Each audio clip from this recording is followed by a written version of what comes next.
En 1930, John Maynard Keynes imaginait un avenir de rêve.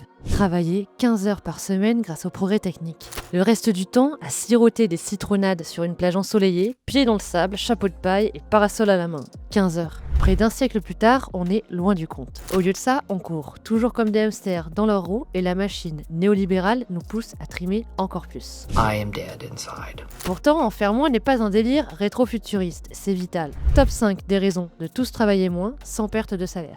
Numéro 1, pour protéger notre santé.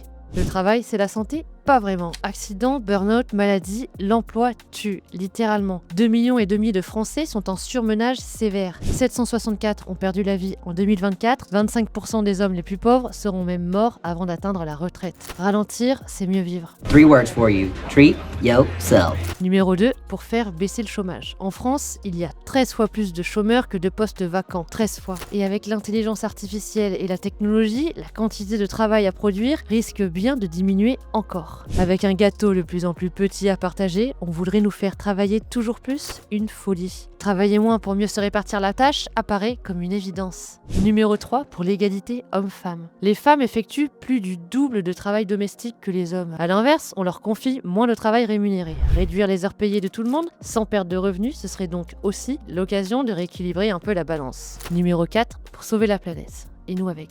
À force de toujours courir derrière la croissance comme des zombies, on a fini par oublier que les ressources de notre planète ne sont pas infinies. Restreindre nos activités, c'est aussi diminuer nos émissions, notre consommation et la pollution. De quoi soulager une planète sans laquelle, rappelons-le, nous ne pouvons pas survivre.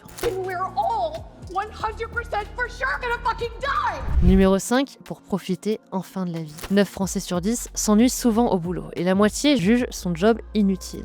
L'anthropologue David Graeber appelait ça les jobs à la con. I call bullshit bullshit! En réduisant les emplois inutiles au profit de tâches indispensables, on ferait plus de place au sens, à la vie, aux passions, à la famille, aux loisirs.